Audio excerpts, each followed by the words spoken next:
குழந்தை பிறக்கும் வரை மட்டுமே கணவனோடு வாழ்வதும், ஒரு குழந்தை பிறந்த பிறகு இனி எனக்கு கணவனே வேண்டாம், என் குழந்தையை நானே வளர்த்துக்கிறேன் அப்படின்னு சொல்லி கணவனை கைவிட்டு விடக்கூடிய ஒரு கலாச்சாரம் இப்போ பரவலாக உருவாகி கொண்டிருக்கிறது. நீங்க பார்த்துருப்பீங்க, எத்தனை இடங்கள்ல ஒரு குழந்தை பிறந்தோன்னு குழந்தைய எடுத்துட்டு வந்து பெண்கள் இனிமேல் நான் புருஷன் கூட வாழ மாட்டேன்னு சொல்றாங்க. கணவனை உள்ளடக்கிய குடும்ப அமைப்பிற்குள் வாழ மறுக்கிற பெண்களின் எண்ணிக்கை வெகு வேகமாக அதிகரித்து கொண்டிருக்கிறது.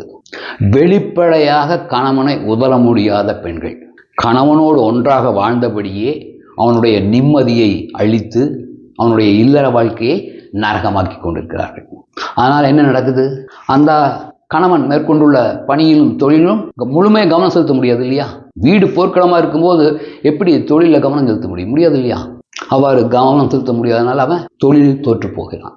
அந்த தோல்வியை ஜீரணிச்சுக்கவும் போர்க்களமாக இருக்கிற வீட்டை சமாளிக்கவும் என்ன பண்ணுறான்? அவன் மது பழக்கத்திற்கு ஆளாகிறான். அப்படி ஆளானா என்ன ஆகுது? கொஞ்ச நாள்லயே மதுவுக்கு அடிமையாகி விடுகிறான். அப்படி மதுவுக்கு அடிமையான பிறகு குடியாலும் இந்த வீட்டில் நடக்கிற பிரச்சனைகளால் ஏற்படக்கூடிய மன உளைச்சல்களாலும் வரக்கூடிய பல வியாதிகள் வரும். மனம் தானே வியாதிகளுக்கு காரணம். அப்போ அதனால் வரக்கூடிய மன உளைச்சலால் வரக்கூடிய புற்றுநோய், மாரடைப்பு போன்ற வியாதிகளுக்கு ஆளாகி இளம் வயதிலேயே அற்பாயுளில் செத்து போகிறான். இப்படி பல ஆண்கள் இல்லறத்தில் நிலவும் நிம்மதியின்மை காரணமாகவே அற்பாயுளில் செத்து கொண்டிருக்கிறார்கள். இல்லை நோய்களே தாக்கலையா? இந்த வீட்டில் சண்டைகள் நடக்கிறதுனால ஒரு மன உளைச்சல் ஏற்படுது இல்லை? அந்த மன உளைச்சலோடு அவன் வாகனங்களை இயக்கும் பொழுது ஏதாவது ஒரு விபத்தில் சிக்கி அந்த விபத்தில் செத்து போகிறான். மன நிம்மதி இருக்கிறவன் விபத்தில் சாவதில்லை. மன உளைச்சல் இருப்பவன் தான் விபத்தில் சாகிறான். அதாவது ஃப்ராக்சர் ஆஃப் செகண்ட் எடுக்கிற முடிவில் தானே விபத்து நிகழ்வது அல்லது விபத்தில் தப்பிக்கிறது இல்லையா? ஆனால் மன உளைச்சலில் ஒரு மனிதன் இருக்கும் பொழுது அவனுடைய ஆழ்மனம் அவ்வளோ நல்லா வேலை செய்யாது. அப்போ என்ன ஆகும்? எளிதாக மன உளைச்சல் இருப்பவர்கள் எளிதாக விபத்தில் சிக்கி விடுவார்கள். ஸோ அந்த மாதிரி விபத்தில் சிக்கியும் அற்ப ஆயுளில் ஏராளமான ஆண்கள் செத்து கொண்டிருக்கிறார்கள். நீங்களே பாருங்க, கணவனை இழந்த விதவைகளின் இளம் விதவைகளின் எண்ணிக்கை வேகமாக அதிகரித்து கொண்டிருக்கிறதா இல்லையா? வாக்காளர் பட்டியல் படி தமிழ்நாட்டில் மட்டும் ஆண்களை விட 11 லட்சம் பெண்கள் இப்போது அதிகமாக இருக்கிறார்கள். இளம் விதவைகளின் எண்ணிக்கை வேகமாக அதிகரித்து கொண்டிருக்கிறது. இப்படி இளம் வயதிலேயே ஆண்கள் சாகிறதுக்கு காரணம் குடிபோதைன்னு பலர் சொல்றாங்க. குடிபோதை காரணம்தான், ஆனால் அந்த குடிக்கு ஏதோ ஒரு காரணம் இருக்கும் இல்லையா? குடிக்கு காரணமாக குடும்ப சண்டை தான் இருக்கிறது என்பதை பலரும் அறிந்திருக்கவில்லை. இப்படி இதுவரைக்கும் உங்களோட நான் சொன்னேன் இல்லையா? இவற்றையெல்லாம் அடிப்படையாக கொண்டுதான் இந்தியாவின் குடும்ப அமைப்பு சிதையத் தொடங்கி இருக்கிறதுங்கிற தகவலை நான் ஒரு வீடியோவில் வெளிப்படையாகவே அறிவிக்கிறேன். இதை பற்றி நான் பலர்கிட்ட ஏற்கனவே பேசியிருக்கேன். பேசும்போது சிலர் சொல்லுவாங்க, குடும்பம் என்பது பெண்கள் கையில் தான் இருக்கு இல்லையா? குடும்பங்கிறது பெண்கள் கையில் உள்ள கண்ணாடி குடுவை. ஸோ பெண்களால் மட்டும்தான் ஒரு குடும்பத்தை உடைக்க முடியும், ஆண்களால் உடைக்கவே முடியாது. ஏன்னா எங்கே சுற்றினாலும் கடைசியில் குழந்தைய பொண்டாட்டி சுற்றிட்டு ஆண்கள் வந்துடுவாங்க. அதனால் ஆண்களால் குடும்பத்தை உடைக்கவே முடியாது, பெண்களால் மட்டும்தான் உடைக்க முடியும். அப்போ ஏன் பெண்கள் அப்படி உடைக்கிறாங்க அப்படிங்கிறத பற்றி நான் பலரோடு பேசும்போது பலர் சொல்லுவாங்க, ஐயா இதுக்கெல்லாம் காரணம் பெண் விடுதலை தாங்க காரணம்பாங்க. இன்னும் சிலர் சொல்லுவாங்க, பெண்களுக்கு வழங்கப்படும் கல்வி தாங்க காரணம்பாங்க. இன்னும் சிலர் பெண்ணுக்கு சுய சம்பாத்தியம் இருக்கு இல்லையா, நல்லா சம்பாதிக்க ஆரம்பிச்சிட்டாங்க இல்லையா, அதுதான் காரணம்பாங்க. இன்னும் கொஞ்சம் பேர் சொல்கிறாங்க, பெண்களுக்கு சொத்துரிமை வந்துச்சுங்க ஐயா. இப்போது முதலெல்லாம் பெற்றோரோட சொத்துலாம் பங்கு கிடையாது, இப்போல்லாம் ஆண்களுக்கு சமமான பங்கு வந்துடுது இல்லையா. ஸோ பெண்ணும் இப்போ பணக்காரி ஆகிட்டா, அதனால் அவருக்கு யாரோட தயவும் தேவையில்லை அப்படிங்கிற முடிவுக்கு வந்துட்டாங்க அப்படின்னு சொல்கிறாங்க. இன்னும் சிலர் சட்டங்களெல்லாம் தெரிஞ்சவங்க என்னங்கிறாங்கன்னா, முதலையெல்லாம் ஐயா கணவன் மனைவி பிரிஞ்சு போகிறாங்கன்னா அவங்களோட குழந்தைகள் தந்தை கிட்ட தான் இருக்கும், தந்தை தான் முதற் காப்பாளர் அப்படின்னு இருந்தது. ஆனால் இப்போ சட்டங்கள்லாம் மாற்றி தாய் தான் முதற் காப்பாளர்னு வந்துச்சு. அதாவது கணவன் மனைவி பிரியும் போது அந்த குழந்தைகளுக்கு முழு உரிமையுடையவர் தாய் அப்படின்னு ஆகிப்போச்சு. அதனால் அவங்க ஈஸியாக போயிடுறாங்க, குழந்தை தூக்கிட்டு போயிடுறாங்க. இப்போ குழந்தை தந்தைக்கு தான் சேரும்னு மட்டும் சட்டம் இருந்ததுன்னா என்ன நடக்கும்? அந்த குழந்தையை விட்டு பிரிய முடியாதுங்கிறதுனாலேயே அவங்க அந்த கணவனோட வாழ்வாங்க. ஸோ குழந்தைகளின் உரிமையாளராக தாயை உருவாக்கியது ஒரு காரணம் அப்படின்னு சொல்கிறாங்க. இன்னும் சிலர் என்னங்கிறாங்க, ஏன் சின்ன திரையிலெல்லாம் வருது இல்லைங்களா நாடகங்கள், சீரியல், அதுகளெல்லாம் பார்த்து கேட்டு போகிறாங்கிறாங்க. இன்னும் சிலர் செல்ஃபோன் காரணம் காட்டுறாங்க. செல்ஃபோன் இருக்கிறதுனால தாங்க ஐயா ஈஸியாக யார் கூட தொடர்பு கொள்ள முடிகிறது. அதனால் செல்ஃபோன் ஒரு முக்கியமான காரணங்கிறாங்க. வலைத்தளங்கள், இன்ஸ்டாகிராமில் இருக்குல்ல, இன்ஸ்டாகிராமில் சாட்டிங் நேரம் சாட்டிங் பண்ணிட்டு இருக்காங்க, நைட்டு 3 மணிக்கு கூட சாட்டிங் பண்ணிட்டு இருக்காங்க. இப்படி பண்ணிட்டு இருந்தாங்கன்னு வைங்க, ஒரு 2 மாதம் 1 மாதம் 2 மாதம் பண்ணிட்டு இருந்தாங்கன்னா 3ஆம் மாதம் ஆள் இருக்க மாட்டாங்க, போயிடுவாங்க. கேள்விப்படுறோமில்ல, அது ஒரு காரணங்கிறாங்க. இப்படி பலரும் பல்வேறு காரணங்களை கூறினாலும் ஆழமாக கவனித்து பார்த்தால் இவையெல்லாம் காரணங்களா அல்லது வாய்ப்புகளா? நீங்களே யோசிச்சு பாருங்க. இப்போ ஒரு நல்ல பெண் தேவதை மாதிரி கணவர் வச்சுட்டு இருக்காரு, எந்த குறைபாடும் இல்லை, அப்படி வச்சுட்டு இருக்காருன்னு வைங்க. அப்போது அந்த பொண்ணு இன்ஸ்டாகிராமில் சாட்டிங் பண்ணிட்டு இருப்பாங்களா யாராவது கூட போய், அந்த பொண்ணுக்கு நிறைய சொத்து இருக்குது, நிறைய வருமானம் வருது வைங்க, அதுக்காக இந்த கணவன் வேண்டான்னு போயிடுவாங்களா? ஸோ இவையெல்லாம் வாய்ப்புகள் தானே தவிர காரணங்கள் அல்ல. உண்மையான காரணம் என்பது கணவன் மனைவிக்கிடையே நிகழக்கூடிய தாம்பத்தியம் தான் அப்படின்னு நான் உறுதியாக சொல்கிறேன். என்னங்க, தாம்பத்தியத்தில் ஈடுபட்டால் அன்பு தானே உருவாகும். ஒருத்தர் மீது மற்றவருக்கு கோபம், வெறுப்பு, பகை, விரோதமெல்லாம் எப்படி உருவாகும் அப்படின்னு சிலர் கேட்கலாம். அதாவது தாம்பத்தியம்ங்கிறது என்னங்க, ஒரு குழு விளையாட்டு, டீம் பிளே இல்லையா, ஒரு குழு விளையாட்டு. இந்த குழு விளையாட்டில் ஈடுபடக்கூடிய இருவருக்குமே இன்பம் நிகழக்கூடிய வகையில் தாம்பத்தியத்தில் ஈடுபட்டால் அப்போ அன்பு உருவாகும். அப்படி இல்லாமல் ஒருத்தருக்கு மட்டும் இன்பம் நிகழ்கிற வகையில் தாம்பத்தியத்தில் ஈடுபட்டால் இன்பம் நிகழாத நபருடைய மனநிலை பாதிக்கப்படுமா படாதா? மனநிலை பாதிப்புங்கிறது அறப்பைத்தியம் மாதிரி தானே இல்லையா? அப்போ என்ன ஏற்படும்? வெறுப்பும் பகையும் தான் நம்ம மனசில் உருவாகும் இல்லையா? அதாவது இது ஒரு உளவியல் உண்மையும் கூட. அது நம்மோடு தாம்பத்தியத்தில் ஈடுபடக்கூடிய ஒரு நபர் நமக்குரிய இன்பங்களை வழங்காவிட்டால் அந்த நபர் மீது நம் மனதில் ஒரு கோபமும் வெறுப்பும் தான் உருவாகும். அப்படி மனசில் கோபமும் வெறுப்பும் உருவாகும் போது அப்புறம் இயல்பாகவே அந்த நபரோடு பகையும் விரோதம் வந்துடுமா இல்லையா? இந்த உளவியல் உண்மையின் அடிப்படையில் சொல்கிறேன், ஆண்கள் அவர்கள் மனைவியிடம் மேற்கொள்ளக்கூடிய பாலியல் அணுகுமுறை, தாம்பத்திய வழிமுறையானது அவர்கள் மனைவிக்கும் இன்பம் வழங்கக்கூடிய வழிமுறையாக இல்லை. இன்னைக்கும் ஆணாதிக்க வழிமுறையில் தான் ஆண்கள் தாம்பத்திய உறவில் ஈடுபடுகிறார்கள். இத்தகைய ஆணாதிக்க வழிமுறையிலான தாம்பத்தியம்தான் குடும்ப வாழ்க்கையில் ஏற்படக்கூடிய அனைத்து பிரச்சனைகளுக்கும், ரகளைகளுக்கும், அக்கப்போருக்கும், சீரழிவுகளுக்கும் முதற் காரணமாக இருக்கிறது. ஒரு சில இடங்கள்ல கணவனை விட்டுட்டு பெத்த குழந்தைகள் கூட விட்டுட்டு கள்ளக்காதலோடு ஓடி போறாங்க இல்லையா? இதுக்கு சிலர் சொல்லுவாங்க, அது அந்த பெண் வளர்க்கப்பட்ட விதம் அந்த மாதிரின்னு. வளர்ப்பு காரணம் இல்லை. இப்படி சொல்லி அவங்க வளர்ந்த பெற்றோரை குறை கொள்வதும் முட்டாள்தனம். அந்த பெண்ணுடைய கணவன் அவளிடம் மேற்கொண்டிருந்த தாம்பத்திய வழிமுறை தான் அவளை அப்படி ஓட வச்சிருக்கே தவிர வளர்ப்பு அல்ல. அதாவது ஒரு காரணமே இல்லாமல் சண்டை துவக்கி வீட்டை போர்க்களமாக்கி அவனுக்கு தன்னுடைய நிம்மதியை அளிக்கும்படியும், இன்னும் கள்ளக்காதலில் விழுந்து அவனுடைய இல்லற நிம்மதியை அடியோடு அழித்தொழிக்கும்படியுமாக அவனுடைய மனைவியை ஆண் தான் நெருக்கி கொண்டிருக்கிறான். ஆனால் இந்த தனக்குத்தானே குழி பறிக்கிற இந்த நாச வேலையை ஆண்கள் தன்னுணர்வற்ற நிலையில் செய்கிறார்கள். அதனால் மனைவியினுடைய பல்வேறு செயல்களுக்கு கணவன் தான் காரணங்கிறதையே அவர்களால் ஏற்றுக்கொள்ளவே முடியாது. ஏன்னா அவர்களுக்கு அது தெரியாது. உதாரணமாக பாருங்கள், ஒரு 4-5 நாளைக்கு முன்னாடி நான் ஒரு போஸ்ட் யூடியூப்பில் ஒரு போஸ்ட் ஒன்று அப்லோட் பண்ணியிருந்தேன். அந்த போஸ்ட்டை பாருங்கள், இதுதான் மேட்டர் பண்ண தெரியுமா, எங்கேப்பா கற்றுக்கிட்டேன், இவ்வளோதான். இந்த போஸ்ட்டை பார்த்துட்டு ஒரு 4-5 பேர் கண்டபடி என்னை திட்டி கமெண்ட் போட்டிருந்தாங்க. நான் அதை டெலீட் பண்ணிட்டேன். கண்டபடி திட்டி போட்டிருந்தாங்க. அதாவது நான் சொல்கிற உண்மை தான், இந்தியாவில் 95% ஆண்களுக்கு மனைவிக்கும் இன்பம் நிகழும் வகையில் பாலுறவு கொள்ள தெரியாது, தாம்பத்தியத்தில் ஈடுபட தெரியாது அப்படிங்கிற உண்மையை தான் நான் இந்த போஸ்ட்டை சுட்டி காட்டியிருக்கேன் இல்லையா? இப்படி அவருடைய அறியாமையை சுட்டி காட்டியதற்காக ஆண்களில் பலர் என் மீது கோபப்படுகிறார்கள். அது நான் அறியாமையில் வேணாலும் இருப்பேன், ஆனால் என்னுடைய அறியாமையை நீ சுட்டி காட்டக்கூடாது, இப்படி இருக்காங்க. அதாவதுங்க, நான் சொல்றதெல்லாம் பேருண்மை. அந்த பேருண்மைகள் எப்பவுமே கசப்பாக தான் இருக்கும்.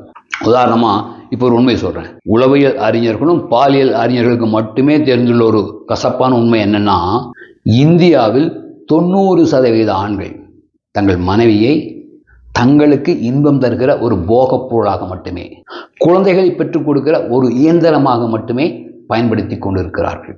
ஒரு பெண்ணின் உடலில் நிகழ வாய்ப்புள்ள எந்த ஒரு இன்பத்தையும் அவர்கள் மனைவிக்கு அவர்கள் வழங்குவதே இல்லை. வெளிப்படையாக சொல்றதுன்னா, பெரும்பாலான ஆண்களுக்கு ஆர்கசம்ங்கிற வார்த்தையே தெரியாது. பெண்களுக்கு 10 வகையான ஆர்கசம்ஸ் இருக்கு. அதனுடைய பேர்கள் கூட 75% ஆண்களுக்கு தெரியாது. பேரே தெரியாது, இன்பம் இருக்கிறது தெரியாது, அதனுடைய பேரே தெரியாதுங்கும் போது அதை வழங்கக்கூடிய வழிமுறைகள் மட்டும் எப்படி தெரியும்? இப்படி எதுவுமே தெரியாமல் ஒரு குருட்டு பூனை வெட்டத்தில் பாஞ்ச மாதிரி தான் ஆண்கள் தங்கள் மனைவியோடு தாம்பத்திய உறவில் ஈடுபட்டு கொண்டிருக்கிறார்கள். தன்னோடு புணரக்கூடிய மனைவிக்கு எந்த வகையான இன்பத்தையும் வழங்காத வரட்டுத்தனமான முறையில், ஒரு முரட்டுத்தனமான முறையில் தான் இந்திய ஆண்களில் 75% பேர் தாம்பத்திய உறவில் ஈடுபடுகிறார்கள்.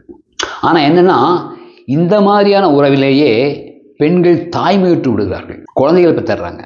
அப்படி அவங்க குழந்தைகளை பெற்றதுனாலேயே மனைவிக்குரிய எல்லா இன்பங்களையும் அவங்க வழங்கி விட்டதாக ஆண்கள் கருதி கொள்கிறார்கள்.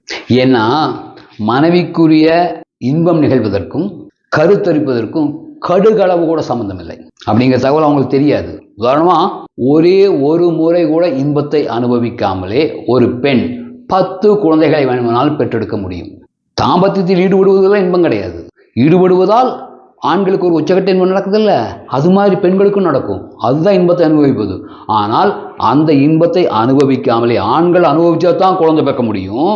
ஆனால் பெண்களுக்கு அந்த இன்பம் வழங்குற அந்த டிபார்ட்மெண்ட் வேறங்கிறதுனால இன்பம் நடந்தாலும் நடக்காவிட்டாலும், ஒரே ஒரு முறை கூட இன்பம் நடக்காவிட்டாலும் ஒரு பெண்ணால் 10 குழந்தைகளை பெற்றெடுக்க முடியும். ஆனால் இந்த தகவலும் ஆண்களுக்கு தெரியாது. அதனால் என்ன நினச்சிக்கிறாங்க, நான் 1க்கு 2 குழந்தைகள் கொடுத்துட்டேன், இதுக்கு மேலே என்னங்க நான் இன்பத்தை கொடுக்குறதுன்னு. ஸோ அறியாமை, பாலியல் அறியாமை அவர்களை அப்படி பேச வைக்குது. ஆனால் எல்லா பெண்களுக்கும் தெரியுங்க, கணவன் தங்களோடு மேற்கொள்ளும் தாம்பத்திய உறவால் அவங்களுக்கு எந்த வகையான இன்பம் நடக்கிறது இல்லை. இன்னைக்கு ஈடுபட்டாலும் எதுவும் நடக்காது. ஏன்னா அவனுக்கு ஒன்றுமே தெரியாது அப்படிங்கிறது எல்லா பெண்களுக்கும் தெளிவாக தெரியும். பணக்கார பெண், ஏழை பெண், படித்த பெண், படிக்காத பெண், பெரிய பதவியில் இருக்கிற பெண், பதவியே இல்லாமல் இருக்கிற பெண், எல்லா பெண்களுக்கும் தெரியும் கணவன் என்ன பண்ணுவான்ட்டு. கணவன் பாலியல் ரீதியாக எந்த அறிவும் இல்லாதவன் என்பதை எல்லா பெண்களும் அறிந்திருக்கிறார்கள். திருமணமான பெண்கள் எல்லாத்துக்கும் தெரியும். அதே நேரத்தில் கணவனை பற்றி இந்த உண்மையை, அதாவது வெளி உலகத்தில் யாருக்குமே தெரியாமல் அவங்கள்ட்ட ஒரு பலவீனம் இருக்கு இல்லையா, அந்த பலவீனத்தை தெரிந்து வைத்திருந்தாலும் கூட அந்த பெண்கள், அந்த மனைவியாக இருக்கிற பெண்கள் அதையே அந்த கணவனிடம் கூட சொல்ல முடியாமல், இப்படிப்பட்ட ஒருத்தரை நம்ம கட்ட வேண்டியா போச்சு, கல்யாணம் பண்ண வேண்டியதாக போச்சுன்னு வருத்தத்தோட, வேதனையோடு தான் பெண்கள் வாழ்ந்து கொண்டு இருக்கிறார்கள். அந்த வேதனையின் வெளிப்பாடாகத்தான் தங்களுக்கு எந்த வகையான இன்பம் வழங்காத பாலுறவை அவர்கள் வெறுக்கிறார்கள். நீங்கள் கூட பார்த்துருப்பீங்க, நிறைய பெண்கள் சாமி, பூஜை, விரதம் அப்படின்லாம் நிறைய இருக்காங்க இல்லையா. இதெல்லாம் என்ன இதெல்லாம் ஒரு வகையான ஆன்மீக முகமூடி. அவரவர் கணவனிடமிருந்து தப்பித்துக் கொள்வதற்காக அவர்கள் அணிந்துள்ள முகமூடி அது. அதாவது மது போதையை போலவே ஆன்மீகம் ஒரு போதை. நான் மது ஆன்மீகம் மட்டும் சொல்ல போதைன்ட்டு இப்போ வெடிய இன்ஸ்டாகிராம் சாட் பண்ணிட்டு இருக்கிறது அது ஒரு போதை. சின்ன திரையில் வர சீரியல்களை பார்க்கலைன்னா என்னால் ஒன்றும் தூங்கவே முடியாதுன்னு சொல்கிறது அது ஒரு வகையான போதை. மற்றவர்களுடைய விவாதங்களை கவனிக்கிறது கூட ஒரு போதை. நிறைய ஆண்கள் இந்த டிவியில் நடக்கிற விவாதங்களெல்லாம், அரசியல்வாதங்களை கவனிக்கிறதுக்கு அடிமையாக இருப்பாங்க, அது ஒரு போதை. அடுத்தவங்களை பற்றி குறை கூறி அரட்டை அடிக்கிறது கூட ஒரு வகையான போதை. அதாவது நம்முடைய வாழ்வின் இன்றைய யதார்த்த நிலைமையில் கவனம் செலுத்த விடாமல் நம் கவனத்தை திசை திருப்பி விடக்கூடிய எந்த ஒன்றுமே நம்ம பயன்படுத்திட்டு இருக்கிறோம். அதைய திசை திருப்பதற்காக அவ்வாறு பயன்படுத்தி கொண்டிருக்கிற அனைத்தும் ஒரு வகையான போதையே.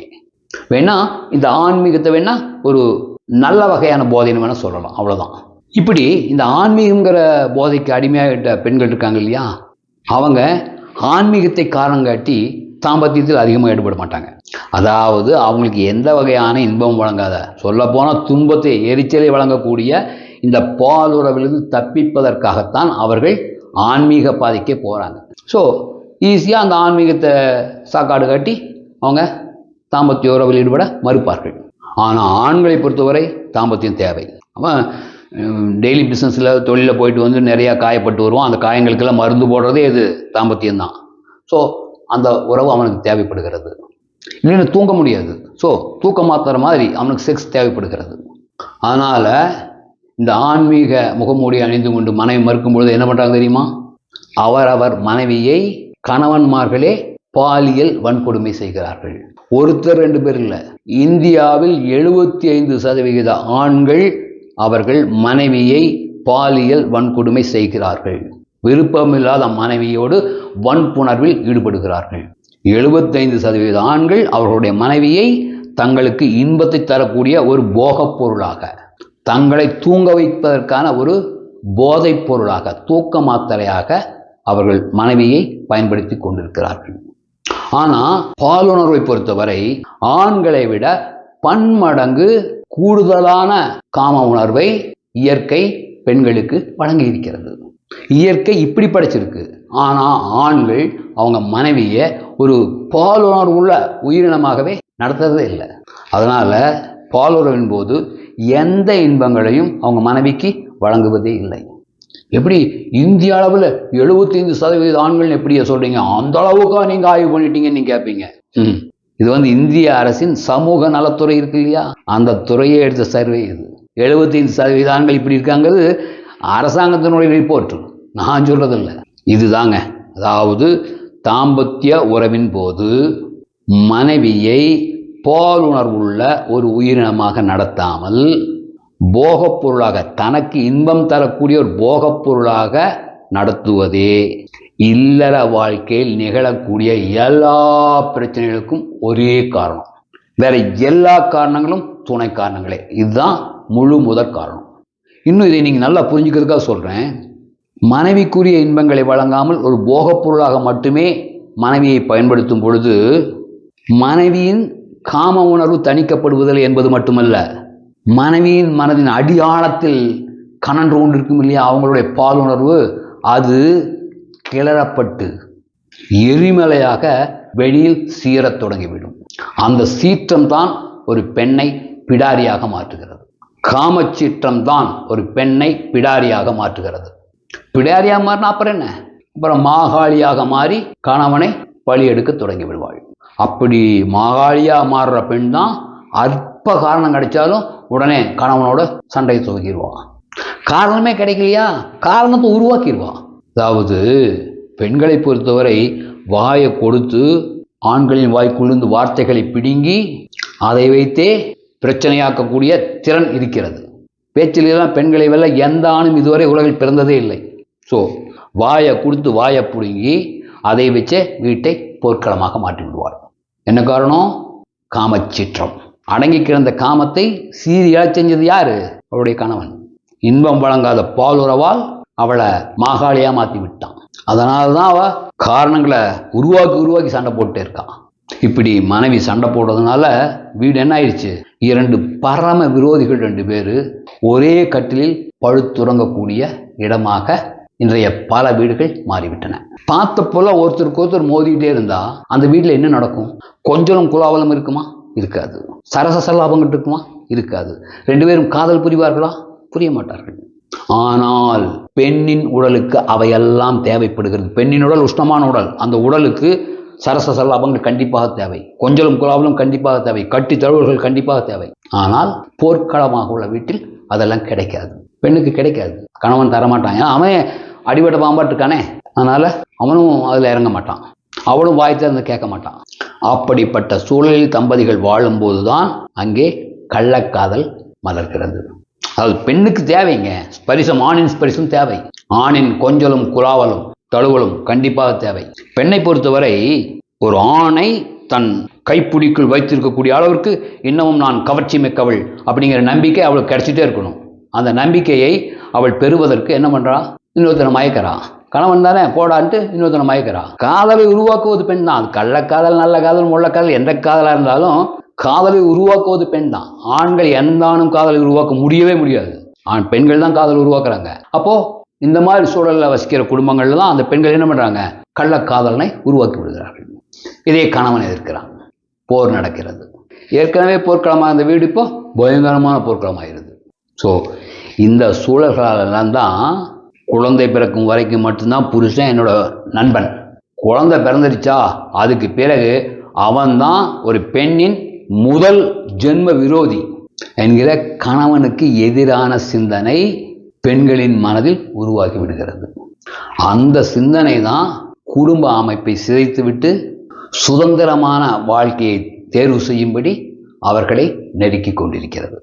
அப்படி சுதந்திரமான வாழ்க்கையை வாழ தேர்வு செஞ்சிட்டாங்கன்னா அதற்கு தடையாக இருக்கும் நபரை கொல்ல பார்க்கிறது. ஒரு பெண்ணின் பாலியல் சுதந்திரத்திற்கு யார் தடையா இருக்கிறாங்க? கண்டிப்பா தகப்பன் தடையா இருக்க மாட்டான். கல்யாணம் பண்ணி கொடுத்த பிறகு அந்த பெண் எப்படி வாழ்ந்தாலும் அதை பத்தி தகப்பன் கண்டுக்க மாட்டான். சகோதரர்கள் அவங்க வாழ்க்கையை பார்த்துட்டு போயிடுவாங்க. ஒரே ஆள் இதுக்கு தடையாக இருப்பது யார்? கணவன் தான். அதாவது கணவன்னா யாருன்னா யோனியின் காவலன். அப்படிதான் அவன் இருக்கான் இல்லையா?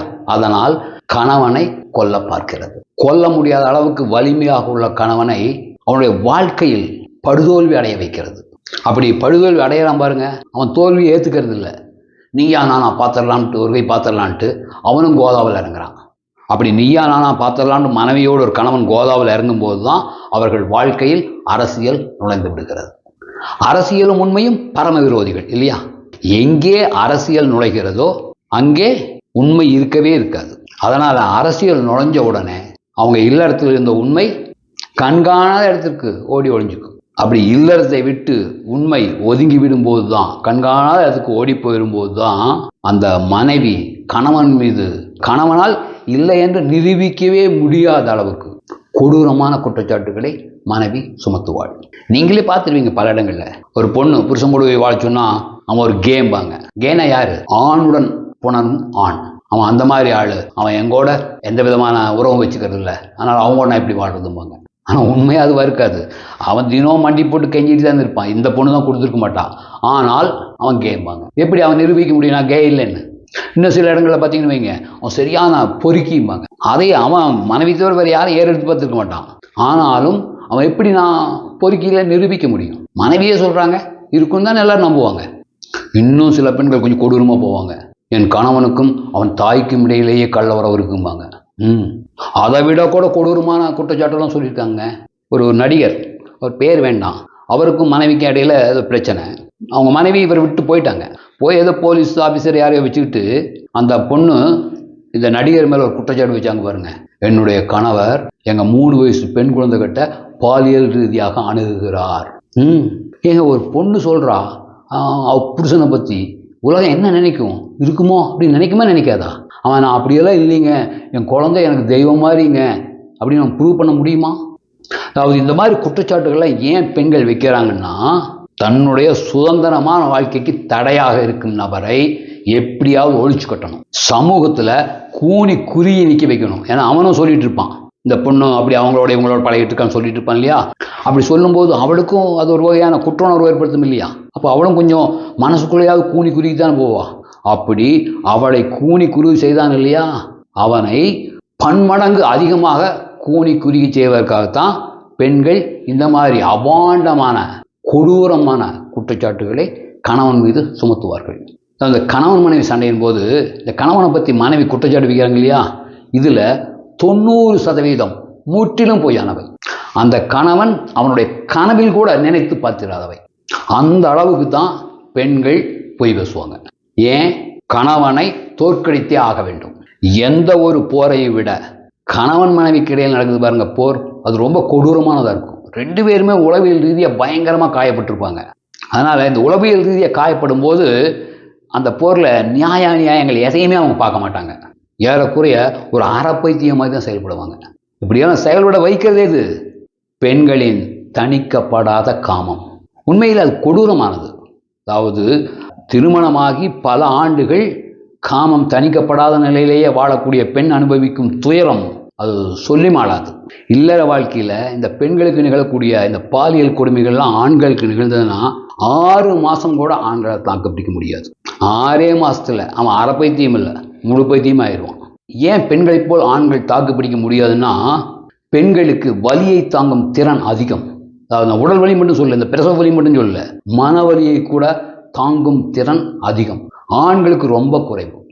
உதாரணமாக இதை நீங்கள் சோதித்து பார்க்க விரும்பினா, நீங்கள் ஆணாக இருந்து சோதித்து பார்க்க விரும்பினால் ஒரு 6 மாதம் உங்கள் இல்லற வாழ்க்கையில் தாம்பத்தியத்திலேயே ஈடுபட வேண்டாம். சுய இன்பமும் அனுபவிக்கக்கூடாது, அதாவது இன்பமே அனுபவிக்கக்கூடாது. அப்படி வாழ்ந்து பாருங்கள். அப்படி நீங்கள் வாழும்போது உங்கள் உளவியல் எந்த மாதிரி மாற்றம் அடைகிறது, உங்கள் செயல்பாடுகள் எந்த மாதிரி மாற்றமாகுது, நீங்கள் எந்த அளவுக்கு முன்கோபக்காரராக மாறுறீங்கன்னு கவனித்து பாருங்கள், தெரியும். 6 மாதத்துக்கே இப்படி இருக்குன்னா, கல்யாணமானது ஒரு நாள் கூட இன்பத்தையும் அனுபவிக்காமல் வெறும் குழந்தைகள் மட்டும் பெற்று போட்டு இருக்கிற ஒரு பெண்ணுக்கு எந்த அளவுக்கு வலி இருக்கும். ஸோ அந்த மாதிரி வலிகள் வரும்போது ஆட்டோமேட்டிக்காக எந்த நியாயங்களையும் யாரும் பார்த்துட்டு இருக்க முடியாது இல்லையா? அதனால தான் நான் சொல்கிறேன், எந்த கணவனும் தன்னுடைய மனைவியை தனக்கான இன்பத்தை மட்டும் வழங்கக்கூடிய ஒரு போகப் பொருளாக பயன்படுத்தக்கூடாது. மனைவிக்குரிய இன்பங்களை வழங்கி அதன் மூலம் அவருடைய மனநலம் காத்து வாழ தன்னை தயார்படுத்திக் கொள்ள வேண்டும். ஏன்னா இப்போ நடந்துட்டு இருக்கிறது பெண்ணாதிக்க காலம். இந்த பெண்ணாதிக்க காலத்தில் உங்கள் தாத்தா காலம் மாதிரி பெண்களை, மனைவியை ஒரு போகப் பொருளாக மட்டுமே பயன்படுத்தி சுகம் காணக்கூடாது. அவர்களுக்கு இன்பத்தை வழங்கணும். இல்லைன்னா அவர்கள் தன்னுணர்வற்ற நிலையில் உங்கள் குடும்பத்தை சிதறடித்து விடுவார்கள், உங்கள் நிம்மதியை சீர்குலைத்து விடுவார்கள். உங்கள் குழந்தைகளை கூட நீங்கள் பார்க்க முடியாத சூழலை அவர்கள் உருவாக்கி விடுவார்கள். அப்படிப்பட்ட சூழலில் எதிர்கொள்ளக்கூடிய ஆண், அவன் எத்தகைய பராக்கிரமசாலியாக இருந்தாலும், எவ்வளவு பெரிய பணக்காரனாக இருந்தாலும், எவ்வளவு படித்தவனாக இருந்தாலும் கண்டிப்பாக ஒரு அனாதைத்தன்மையை உணர ஆரம்பித்து விடுவான். மனைவி இல்லை, பெற்ற குழந்தையும் பார்க்க முடியாது அப்படிங்கிற சூழலில் வசிக்கலாம் பாருங்கள் ஒரு ஆண். அவன் எப்படிப்பட்ட நபராக இருந்தாலும் அவனுடைய மனதில் ஒரு அனாதைத்தன்மை உருவாகிவிடும். நிம்மதி இழந்து பைத்தியக்கார மாதிரி ஆயிடுவான். அதன் விளைவாக குற்றவாளியாக கூட மாறக்கூடிய ஆண்கள் கூட இருக்காங்க. நீங்கள் கேள்விப்பட்டிருப்பீங்க, மனைவி அவனோடு வாழ விடாமல் தடுப்பதாக மாமியாரை போய் கொலை பண்ணவன், மாமனாரை போய் கொலை பண்ணவன் இருக்காங்களா இல்லையா? தன்னோடு வாழ மறுத்த மனைவியை அவங்க வீடு வந்து கொலை பண்ணவன் இருக்காங்களா இல்லையா? இந்த மாதிரியெல்லாம் குற்றவாளிகளாக இருக்கு. என்ன காரணம்னு நினைக்கிறீங்க? அவன் அறப்பைத்தியமாயிடுறான். மனைவியும் குழந்தையும் பார்க்க முடியாத சூழலில் அந்த ஆண் அறப்பைத்தியமாயிடுறான். அந்த அறப்பைத்திய நிலையில் செயல்படும் பொழுது அந்த குற்றங்கள் செய்வதை பற்றியோ, குற்றங்கள் செய்தால் தண்டனை கிடைக்கிறத பற்றியோ எந்த சிந்தனையும் இல்லாமல் செயல்படுறான். எவ்வளவு கடுமையான சட்டங்கள் வந்தாலும் காமம் காரணமாக செய்யும் குற்றங்களை தடுக்கவே முடியாது. குற்றவாளியாக இல்லாமல் சில ஆண்கள் பார்த்தீங்கன்னா இந்த மன உளைச்சல் இருக்கு பாருங்க, குடும்பம் சிதறி போச்சுங்கிற மன உளைச்சல், குழந்தையை பார்க்க முடியலையேங்கிற மன உளைச்சல் இருக்கு பாருங்க. அந்த மன உளைச்சலால் முதல்ல சொன்ன மாதிரியே தான், மனம் உளைச்சலில் இருக்கும் பொழுது கண்டிப்பாக நோய் எதிர்ப்பு பலவீனமாகிவிடும். அதனால புற்றுநோயோ அல்லது மாரடைப்பு போன்ற கொலைகார நோய்கள் இளம் வயசுலேயே செத்து போகிற ஆபத்தும் இருக்கு. அதனால நான் மீண்டும் மீண்டும் சொல்றேன், மனைவிக்குரிய இன்பங்களை வழங்காமல் மனைவியை போகப்பொருளாக மட்டுமே பயன்படுத்தி கொண்டிருக்கக்கூடிய ஒரு ஆண் இனிமேல் ஒருபோதும் நிம்மதியாக வாழ முடியாது. அத்தகைய ஆண்களின் இல்லற வாழ்க்கை நரக வாழ்க்கையாக மாறுவதை யாராலும் தடுக்க முடியாது. அதாவது தணிக்கப்படாத காமம் காரணமாக பிடாரியாக மாறிய மனைவியின் கொடுமைக்கு ஆளாகும் ஆண்களை காக்கக்கூடிய அமைப்பு எதுவும் இப்போது நாட்டில் இல்லை. அரசாங்கமும் ஆண்களை காக்க முன் வராது, அரசியல்வாதிகள் முன் வர மாட்டார்கள், எந்த தனிநபர்களும் முன் வர மாட்டார்கள். தனிநபர்களும் வந்தாங்கன்னா அவங்க மேலே வேற கேஸுகளை போட்டு அவங்க எல்லாம் பண்ணிடலாம். ஏன்னா வாக்காளர் எண்ணிக்கையில் இப்பவே அதிகமாக இருக்கிறது பெண்கள். மேலும் இந்த ஓட்டு போடுற அன்னைக்கு பெண்கள் தான் அதிகமாக வாக்களிக்கிறார்கள். ஆகவே பெண்களின் ஆதரவை கவர்வதற்காக அரசியல்வாதிகள் அனைவரும் பெண்களுக்கு ஆதரவாக மட்டும்தான் இருப்பார்கள். ஜனநாயக நடைமுறை, அதாவது ஓட்டு போட்டு ஆட்சியாளர்களை தேர்வு செய்கிற ஜனநாயக நடைமுறை உலகில் இருக்கும் வரை மேற்கண்ட நிலைமை மாறவே மாறாது. இது பற்றிய விழிப்புணர்வை ஆண்களுக்கு ஊட்டி விடுவது தான் இந்த வீடியோனுடைய முதன்மையான நோக்கம். இல்லற வாழ்வை நிம்மதியாக, மகிழ்ச்சியாக, இன்புற நீண்ட காலம் வாழ விரும்பும் ஒவ்வொரு ஆணும் இனிமேல் என்ன செய்யணும்னா, மனைவிக்கும் இன்பம் வழங்கக்கூடிய வழிமுறைகளை கற்றுக்கொள்ள வேண்டும். சும்மா முட்டாள்தனமாலாம் தாம்பத்திய உறவில் ஈடுபடக்கூடாது. எங்கே போய் கற்றுக்கலாம்னா தந்திர ஞானத்தை கற்றுக்கொள்ளுங்கள். அதாவது தந்திரா இருக்கு இல்லையா, அது இந்தியாவின் பண்டைய ஞானம். மனைவியை மகிழ்ச்சியாக வைத்திருக்க கற்றுத்தருகிற ஒப்பற்ற ஞானம். மனைவிக்குரிய பால் இன்பங்களை வழங்குவது எப்படின்னு தெளிவாக சொல்லிக் கொடுக்குற ஞானம். இப்படி சொல்லும்போது நீங்கள் நினைப்பீங்க, செக்ஸ் பற்றியெல்லாம் கற்றுக்கொள்வது என்பது மேற்கத்தியர்களின் பண்பு தானே நினைப்பீங்க. கிடையவே கிடையாது, இந்தியர்களின் பண்பு. செக்ஸ் பற்றி கற்றுக்கொள்ள வேண்டும் என்று சொல்வதுதான் இந்திய பண்பு. இந்தியாவிலிருந்து தான் மேற்கத்தியர்கள்லாம் கற்றுக்கொண்டார்கள். இந்தியா தான் உலகின் முதல் செக்ஸ் குரு. 2500 வருஷங்களுக்கு முன்னாடியே செக்ஸுக்கு காமசாஸ்திர நூல்களை எழுதிய நாடு இந்தியா. 2000-3000 வருஷங்களுக்கு முன்னாடியே கோவில்களின் கோபுரங்களில் சிலைகளை வடித்து வைத்த நாடு இந்தியா. செக்ஸ் பாவகரமானது, செக்ஸ் அசிங்கமானதுங்கிற கருத்து தான் மேற்கத்திய நாடுகளிலிருந்து வந்த கருத்து. செக்ஸ் புனிதமானதுங்கிறது தான் இந்தியாவின் கருத்து. ஆகவே செக்ஸ் பற்றி கற்றுக்கொள்வதுதான் இந்தியர்களின் பண்பாடு. இந்த பண்டைய ஞானம் சொன்ன தந்திரா அது சொல்லுது பாருங்க, மனைவிக்குரிய இன்பத்தை முதலில் வழங்கிவிட்டு அதன் பிறகு தனக்குரிய இன்பத்தை கணவன் பெற்றால், நிகழ்த்தி கொண்டால், அதுதான் அன்பை உருவாக்குகின்ற, இல்லறத்தை காக்கின்ற தாம்பத்திய உறவு. கணவன் என்கிற அதிகாரத்தை பயன்படுத்தி மனைவியிடம் தாம்பத்தியத்தில் ஈடுபட்டு இன்பத்தை பெற்றால் அது ஆணாதிக்க தாம்பத்திய உறவு. மூன்றாவதாக, மனைவிக்கு தேவையான ஆடைகள், நகைகள், பணம், சொத்துக்கள், அந்தஸ்து போன்றவற்றை வழங்கிவிட்டு அதற்கு பதிலாக மனைவியிடமிருந்து இன்பத்தை பெற்றால் அதன் பெயர் விபச்சாரம் அப்படின்னு தந்திரா தாம்பத்திய உறவை தெளிவாக விவரிக்கிறது. இப்படி சொல்ற தந்திரா இந்தியாவின் பண்டைய ஞானம். ஆனால் இதை புரிஞ்சுக்கோங்க. இந்த புரிதலின் அடிப்படையில் இன்றிலிருந்து மனைவியை போகப் பொருளாக பயன்படுத்த மாட்டேன், என் மனைவியை ஒரு பாலியல் தொழிலாளியைப் போல் நான் நடத்த மாட்டேன் என்று சூளுரை மேற்கொள்ளுங்கள். அவ்வாறு மேற்கொள்கிற சூளுரையை நிறைவேற்ற தேவையான அறிவை பெற்றுக்கொள்ள தந்திரா ஞானத்தை கற்றுக்கொள்ளுங்கள். தந்திராவை எங்கே கற்றுக்கிறது? மனைவிக்கு சோறு போடுறதே பெரிய விஷயம். அதுக்கு பணம் ஏற்றவே எனக்கு நேரம் பத்தல. எந்த நிலையில் மனைவிக்குரிய பால் இன்பங்கள் எவை, அவற்றையெல்லாம் வழங்குவது எப்படி அப்படிங்கிறதெல்லாம் தெரிஞ்சுக்கிறதுக்கோ, அவற்றையெல்லாம் வழங்கி மனைவியை மகிழ்விப்பதற்கோ எனக்கெல்லாம் ஆறவே நேரம் இல்லை என்று சொல்லக்கூடிய ஆண்களுக்கு நான் தெளிவாக சொல்கிறேன். தன் மனைவிக்குரிய பால் இன்பங்களை வழங்கி மனைவியை மகிழ்ச்சிப்படுத்துவதை தவிர்த்துவிட்டு பணம் ஈட்டுவதை மட்டுமே குறியாக கொண்டு செயல்பட்ட எந்த ஆணும் அவனுடைய கடைசி காலத்தில் நிம்மதியாக செத்ததே இல்லை. இன்னும் தெளிவாக சொல்றதுன்னா, அப்படிப்பட்ட ஆண்கள் அவருடைய முதுமை காலம் வரை உயிர் வாழ்ந்ததே இல்லை. தப்பி தவறி முதுமை வரை உயிர் வாழ்ந்தவர்களும் கூட அவர்கள் ஈட்டிய பணத்தை காப்பாற்ற முடிந்ததில்லை. ஈட்டிய அனைத்தையும் தொலைத்துவிட்டு கடைசி காலத்தில் கவனிக்கவே ஆள் இல்லாமல் நாரி போய்த்தான் செத்திருக்கிறார்கள். ஆனால் அப்படி வாழ்ந்த ஆண்களின் மனைவிமார்கள் இருக்காங்க இல்லையா, அவர்கள் தங்களை மகிழ்விக்க காதலர்களை உருவாக்கி கொண்டார்கள். அவ்வாறு உருவாக்கி கொண்ட அந்த காதலர்கள் நீண்ட காலம் சுகபோகமாக வாழ்ந்து மடிந்திருக்கிறார்கள்.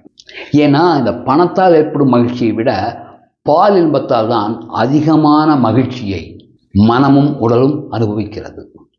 அப்படி மனமும் உடலும் அதிகமான மகிழ்ச்சியாக இருக்கும்போது தான் உடலின் நோய் எதிர்ப்பு சக்தி வலுப்படுகிறது. அதனால் அந்த மனைவியின் காதலாக இருக்கிறவனுடைய நோய் எதிர்ப்பு சக்தி வலுவாகிறது. இது அறிவியல் உண்மையும் கூட. அதாவது தாம்பத்திய உறவால் மனிதர்களின் நோய் எதிர்ப்பு சக்தி வலுப்படுகிறதுங்கிறது ஒரு அறிவியல் உண்மை. தாம்பத்திய உறவால் உடல்நலம் மனநலம் சிறப்பாக இருக்கும். அது சிறப்பாக இருந்தாலும் வச்சுக்கோங்க, தாம்பத்திய உறவில் மென்மேலும் ஈடுபட வைக்கும். மென்மேலும் தாம்பத்திய உறவில் ஈடுபடும்போது நோய் எதிர்ப்பு சக்தி அதிகரித்து கொண்டே இருக்கும். நோய் எதிர்ப்பு சக்தி அதிகரிப்பதால் உடல்நலம் மனநலம் நல்லா இருக்கும். அதனால் தாம்பத்திய உறவில் அடிக்கடி ஈடுபட வைக்கும். அதுக்கு இது ஒரு சுழல், இது ஒரு நேர்மறையான சுழல். அதே மாதிரி தாம்பத்திய உறவு இல்லையேல் கண்டிப்பாக நோய் எதிர்ப்பு சக்தி பலவீனப்படும். ஏன்னா உடல் நலமும் மனநலமும் பாதிக்கப்படும். அது பாதிக்கப்படும் போது ஆட்டோமேட்டிக்காக நோய் எதிர்ப்பு சக்தி குறையும். நோய் எதிர்ப்பு சக்தி குறையும் போதே தாம்பத்தியத்தில் ஈடுபடக்கூடிய ஆர்வம் குறைஞ்சிடும். தாம்பத்தியத்தில் ஈடுபடும் ஆர்வம் குறையிறதுனால உடல்நலம் மனநலம் பாதிக்கப்படும். அது ரெண்டும் பாதிக்கப்படுறதுனால நோய் எதிர்ப்பு சக்தி மேலும் குறையும். இதுவும் ஒரு சூழல் தான். இது எதிர்மறையான சூழல். இதில் மனைவியின் காதலன் நேர்மறையான சூழலில் சிக்குகிறான். அதனால் அவன் நீண்ட காலம் உயிர் வாழ்கிறான். ஆனால் கணவன் எதிர்மறை சூழலில் சிக்கிறான். அதனால் அற்பாயுளில் சாகிறான். மேலும் இன்னொரு விஷயம் என்னென்னா, இல்லற வாழ்வில் போகப் பொருளாக மட்டுமே பயன்படுத்தப்படக்கூடிய மனைவி அந்த தணிக்கப்படாத காமத்தின் உந்துதலால் ஒரு கள்ளக்காதலை உருவாக்கி கொள்ளும்போது தன் கணவனை விட அவளுடைய காதலனைத்தான் நன்றாக கவனித்துக் கொள்வாள். குடும்பத்தின் நலனுக்காக பணமிட்டும் கணவனை விட குழந்தைகளின் எதிர்காலத்துக்காக வெளிநாடெல்லாம் போய் இரவு பகல் பாராமல் உழைக்கிற கணவனை விட தனக்குரிய உடல் சுகத்தை வழங்கக்கூடிய காதலன் மீதுதான் பெண் அதிகமான அன்பு கொள்கிறாள். இதையும் நான் எடுத்தேன் கவிழ்த்தேன்கிற முறையில் சொல்ல, இதுக்கும் ஆதாரம் இருக்கிறது. அதாவது கள்ளக்காதலனுக்காக தன்னுடைய கணவனை கொன்ற மனைவியை பற்றி நம்ம எத்தனை இடங்களை கேள்விப்பட்டிருக்கோம் இல்லையா? 3 ஆண்டுகள் வெளிநாட்டில் பணிபுரிந்து விட்டு வந்த கணவரை வந்த 10 நாட்களில் மனைவியும் அவருடைய கள்ளக்காதலன் சேர்ந்து கொலை செய்து போட்டு விட்டார்கள். பேப்பர்ல வருது இல்லையா? இப்படி எத்தனை செய்திகள் பார்க்குறோம். ஆனால் எங்கேயாவது தன்னுடைய கணவனுக்காக அவருடைய கள்ளக்காதலனை கொலை செய்த பெண் அப்படிங்கிற செய்தி எங்காவது வந்திருக்கா? இதிலிருந்தே பாலின்பங்கள் தான் ஆணையும் பெண்ணையும் கண்மூடித்தனமாக இணைத்து வைத்திருக்கின்ற பசை அப்படிங்கிறத நீங்கள் தெளிவாக புரிஞ்சுக்கலாம். இன்னும் கூட யாருக்கா சந்தேகம் இருந்ததுன்னா, ஆண்மையே இல்லாத கணவனுடன் ஏன் எந்த பெண்ணும் சேர்ந்து வாழ்வதில்லை அப்படின்னு கேள்வி கேட்டு பாருங்க. அல்லது பணக்கார ஆணின் மனைவி அவன் வீட்டில் வேலை செய்த டிரைவரோடு ஓடி போனது ஏன் அப்படின்னு கேட்டு பாருங்க. உண்மையான விடையை நீங்கள் தெரிந்து கொள்ளலாம். அதனால நான் மீண்டும் சொல்றேன், மனைவிக்குரிய இன்பங்களை வழங்குவதை விட அந்த இன்பங்கள் எவை, அவற்றை வழங்குவது எப்படி என்று கற்றுக்கொண்டு மனைவிக்குரிய இன்பங்களை வழங்குவதை விட பணம் ஈட்டுவதே எனக்கு முக்கியம் என்று கருதக்கூடிய ஆண்களுக்கு நான் ஒரு எச்சரிக்கையாகவே சொல்கிறேன். மனைவியை பாலுணர்வுள்ள உயிரினமாக மதித்து அவளுக்குரிய இன்பங்களை வழங்கி அவளை ஆழ்மன மகிழ்ச்சியோடு வைத்திருக்கும் ஆண்தான் நீண்ட காலம் உயிர் வாழ முடியும். அப்படி இல்லாமல் ஆணாதிக்க காலம் போலவே இப்போதும் மனைவிக்குரிய இன்பங்களை வழங்காமல் மனைவியை பிடாரியாக மாற்றக்கூடிய கணவர்கள் பிடாரியாக மாறிய மனைவியால் கொல்லப்படும் ஆபத்து உண்டு. அதாவது கூலிப்படை ஏவி கணவனை கொலை செய்வது, அல்லது கள்ளக்காதலர்களை ஏவி கொலை செய்வது, அல்லது தன்னுடைய தந்தையையும் சகோதரனையும் நல்லா தூண்டிவிட்டு கொம்பி சூவிவிட்டு கணவனை போட்டு தள்ளுவது, அல்லது உணவில் விஷம் வைத்துக் கொள்வது, அல்லது கணவன் உறங்கும்போது அவன் தலையில் கிரைண்டர்களை தூக்கிட்டு வந்து போட்டு கொலை செய்வது என்பதையெல்லாம் கடந்து கொலை என்பதை யாருமே கண்டுபிடிக்க முடியாத வகையில், இயற்கையான மரணம் என்று எவரும் கருதக்கூடிய வகையில், சட்டத்தால் கூட ஐயுற முடியாத வகையில் தன் கணவனை கொல்ல ஒரு மனைவியால் முடியும். அவ்வாறு கொல்ல நிறைய வழிமுறைகள் இருக்கு. ஆனால் அதுகளெல்லாம் இங்கே சொல்ல மாட்டேன். ஆனால் ஒன்றை மட்டும் மீண்டும் மீண்டும் உறுதியாக சொல்றேன், சத்தமின்றி இரத்தமின்றி சாட்சியமே இல்லாமல் கணவனை கொல்ல மனைவியால் முடியும். ஒரு கால் மனைவி கொலை செஞ்சதை கண்டே பிடிச்சிட்டாலும் கூட கணவனுடைய உயிர் போனது தானே, திரும்பி வரவா போகுது? அவன் செத்து போயிடுவான், மனைவி கண்டுபிடிச்சிட்டா ஜெயிலுக்கு போயிடுவான். அப்போ என்ன ஆகுது? குழந்தைகள் அனாதைகள் ஆகிறார்கள். அதனால சொல்றேன், தன்னை நம்பி கரம் பிடித்த மனைவியை போகப் பொருளாக பயன்படுத்தி அரக்கியா மாற்றி அவள் கையால் பாதி ஆயுளில் சாவதை விட, அவளையும் ஜெயிலுக்கு அனுப்புறதை விட, குழந்தைகளை அனாதைகளாக பண்றதை விட, மனைவியை தேவதையாக வைத்திருக்க கற்றுத்தருகிற, பால் இன்பங்களை வழங்கி அவளை ஆழ்மன மகிழ்ச்சியோடு வைத்திருக்க கற்றுத்தருகிற தந்திரா ஞானத்தை தயவு செஞ்சு கற்றுக்கோங்க. கற்றுக்கொண்டதை வாழ்வில், தாம்பத்திய வாழ்வில் கடைபிடியுங்கள். இதை செய்தால்தான் இனிமேல் ஆண்கள் வெற்றிகரமான நபராக உடல்நலத்தோடு நீண்ட காலம் பூமியில் வாழ்ந்து செல்ல முடியும். ஒரு கால் தந்திரா வகுப்பில் நான் இப்போ கலந்துக்கவே முடியாது, ஏன்னா என்னுடைய பணிச்சூழல் அப்படி இருக்கு, நான் இராணுவத்தில் பணிபுரிகிறேன், அது வெளிநாட்டில் பணிபுரிகிறேன் அப்படிங்கிற சூழல் இருக்கக்கூடிய ஆண்கள் பாருங்க, இந்த தந்திரா நூல், தந்திராவளியில் தாம்பத்திய வாழ்க்கையின் புத்தகம் இருக்கு இல்லையா, இந்த புத்தகத்தையாவது வாங்கி படித்து அதை உங்கள் தாம்பத்திய வாழ்க்கையில் பின்பற்றுங்க. எப்போ உங்களுக்கு வாய்ப்பு கிடைக்குதோ அப்போ தந்திரா வகுப்புக்கு நேரடியாக வந்து வகுப்பில் தெளிவாக கற்றுக்கொண்டு செல்லுங்கள். இப்படி இந்த தந்திரா ஞானத்தை கற்றுக்கொண்டால்தான் இனிமேல் ஆண்கள் அவர்களுடைய இல்லற வாழ்க்கையை நிம்மதியாக, மகிழ்ச்சியாக, இன்புற நீண்ட காலம் வாழ முடியும். அப்படி வாழ்வோர் தான் அவர்களுடைய குழந்தைகளை வெற்றியாளராகவும் உருவாக்க முடியும். அவ்வாறு தந்திரா ஞானத்தை கற்று வெற்றியாளராக, மகிழ்ச்சியானவராக நீண்ட காலம் நீங்கள் பூமியில் வாழ்ந்து செல்ல உங்களை வாழ்த்துவதோடு, இல்லற வாழ்வை இன்புற வாழ கற்றுத்தருகிற தந்திரா பயிலரங்கம் ஒவ்வொரு மாதமும் 2வது சனி மற்றும் ஞாயிற்றுக்கிழமைகளில், அதாவது செகண்ட் சாட்டர்டே அண்ட் சண்டே ஆகிய நாட்களில் நடைபெறும் என்பதை தெரிவித்துக் கொண்டு இந்த உரையை நிறைவு செய்கிறேன். நன்றி, வணக்கம்.